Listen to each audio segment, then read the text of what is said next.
아틀란타 라디오 코리아 5월 12일 금요일 오늘의 한 뉴스입니다. 미국 내 불법 입국자를 즉시 국경 밖으로 추방할 수 있도록 한 정책이 오늘로 종료됐습니다. 일단 미국 국경만 넘으면 체류가 이전보다 쉬워질 것이라 막연히 기대하는 사람들이 미국과 멕시코 접경지대에 몰려들면서 일대에 혼란이 가중되는 모습입니다. 코로나19 확산 방지를 명분으로 2020년 3월 도입한 불법 입국 망명 신청자 즉각 추방 정책이 오늘 0시일기에 효력을 잃었습니다. 42호 정책은 육로 국경을 넘은 불법 입국자를 적발 즉시 추방하고 망명할 기회를 주지 않도록 하는 내용입니다. 트럼프 행정부 당시 미 질병통제예방센터는 밀집도가 높은 국경 수용시설에서 코로나19 확산을 억제한다며 이 같은 정책을 시행했습니다. 구글이 인공지능 바드의 우선 지원 언어로 영어에 이어 한국어와 일본어를 선택했습니다. 지난 10일 구글은 마운틴뷰에서 개최한 연례 개발자회에서 바드를 전 세계 180여 개국에 공개했습니다. 구글은 영어에 이어 한국어와 일본어를 두 번째 서비스 언어로 채택했습니다. 순다르 피차이 구글 최고 경영자는 어제 캘리포니아주 마운틴뷰에 있는 구글 사옥에서 열린 언론 간담회를 통해 한국은 매우 역동적인 국가며 첨단 기술 역시 발전한 곳이기 때문에 바드의 언어를 지원하는 데 적격이었다고 말했습니다. 피차이 CEO는 1999년 한국 서울을 방문한 경험을 덧붙여 설명했습니다. 그는 1999년 서울에서 택시를 탄 적이 있었는데 운전자가 휴대전화 세대를 이용하고 있었던 기억이 강렬했다고 밝혔습니다. 또한 피차이 CEO는 영어의 관점에서 한국어와 일본어는 굉장히 멀리 떨어진 언어라며 영어로 AI를 개발할 때 미처 생각하지 못했던 포인트를 제공한다고 말했습니다. AI의 기반이 되는 대규모 언어 모델을 학습시킬 때 어순이 다른 한국어와 일본어를 학습하면서 단점을 보완할 수 있었다는 뜻입니다. 바드는 향후 서비스를 총 40개 언어까지 확대해 나갈 계획입니다. 텍사스주 댈러스 쇼핑몰 총격 참사로 희생된 한인교포 가족의 유일한 생존자인 장남 조모군이 부상에서 회복 중인 것으로 전해졌습니다. ABC와 CBS 방송에 따르면 총격 사건으로 숨진 한인교포 부부의 유족은 조군이 잘 회복하고 있다고 밝혔습니다. 조군은 어머니, 아버지와 동생을 포함해 모두 8명의 목숨을 앗아간 총격에서 기적적으로 살아남았지만 큰 충격에 빠진 상태입니다. 후원 사이트인 고펀드미에 이들 가족을 위해 마련된 모금 페이지에는 지금까지 약 180만 달러의 후원금이 모였고 현재 후원이 종료됐습니다.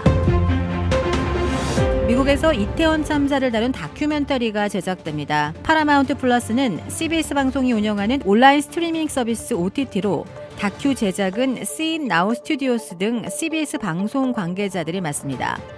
크러쉬라는 제목의 이 다큐는 지난해 라스베가스 총기 난사 사건을 다룬 4부작 다큐 11분, 11미니트로 크리스토퍼 어워드 최우수 다큐멘터리상을 수상한 제프 짐벌리스트가 총제작자로 참여합니다. 이 다큐는 참사의 발생 과정과 당시 인파가 집단 공황에 빠지게 된 원인 등을 집중 분석할 것으로 알려졌으며 올해 10월 전후 공개를 목표로 하고 있습니다. 이태원 참사는 할로윈을 앞둔 지난해 10월 29일 서울 이태원 해밀턴 호텔 옆 골목에서 발생한 압사 사고로 총 159명이 숨지고 196명이 부상을 당했습니다. 몬테네그로에서 위조 여권을 사용한 혐의로 체포돼 기소된 가상화폐 테라루나 폭락 사태의 핵심 인물인 권도용 테라폼네스 대표가 곧 석방될 것으로 보입니다. 몬테네그로 수도 포드고리차 지방법원은 오늘 공식 홈페이지를 통해 권 대표와 그의 측근 한모 씨의 보석을 허가했다고 밝혔습니다. AP통신은 권 대표와 한모 씨가 조만간 보석금으로 각각 40만 유로를 내고 석방된다고 보도했습니다. 포드고리차 지방법원도 보석금을 수령하는 즉시 이들 둘이 석방된다고 밝혀 석방 상태에서 재판을 받게 됐습니다. 적도 부근 태평양 해수면 온도가 오르는 엘니뇨가 올해 여름 강하게 나타날 수 있습니다.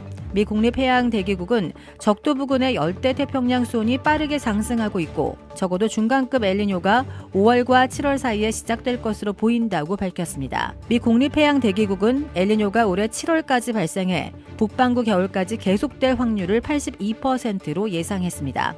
악시오스는 엘니뇨로 인해 지구 온난화에 상징적 이종표가 세워질 수 있다고 전했습니다. 엘니뇨는 지역별로 가뭄, 홍수, 산불 등 다양한 기상 변화를 가져오고 한국에는 여름 남부지방을 중심으로 강수량이 늘어날 전망입니다.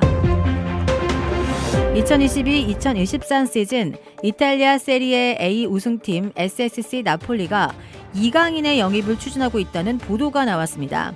현지 언론 풋볼 이탈리아는 나폴리는 중요한 여름 이적 시장을 준비하고 있으며 마요르카에서 인상적인 활약을 펼치고 있는 한국의 미드필더 이강인의 영입에 관심이 있다고 전했습니다. 이어 스카우터들이 그를 면밀히 관찰했고 클럽 경영진에게 영입 승인을 받았다고 보도했습니다. 나폴리는 김민재 영입 이후 재능을 가진 데다 마케팅 효과까지 갖춘 아시아 축구 선수들을 찾는 데 관심을 기울이고 있습니다. 나폴리는 세계 무대에 알려지지 않았던 김민재를 영입해 세리에 A 우승을 차지했을 뿐만 아니라 한국인 관광객들까지 유치하며 상업적으로도 큰 성공을 거뒀습니다. 김민재 영입 성공에 고무된 나폴리가 실력을 갖춘 아시아 선수를 적극적으로 물색하고 있는 것으로 보입니다. 토트넘에 이어 나폴리에서도 이강인 영입에 뛰어들면서 한국인 영입으로 재미를 본 구단들이 이강인 선수로 아시아 시장을 노리고 있는 게 아니냐는 해석까지 나오고 있습니다. 주택 구매뿐만 아니라 커머셜, 웨어하우스, 비즈니스 건물까지 부동산계의 큰손 이주환 부동산. 크레딧 카드 빚 최대 80%까지 탕감. 크레딧은 지켜드리고 빚은 줄여드리는 O3 컨설팅이 오늘의 한 뉴스를 후원합니다. 이상 애틀란타 라디오 코리아 5월 12일 금요일 오늘의 한 뉴스의 고지선이었습니다.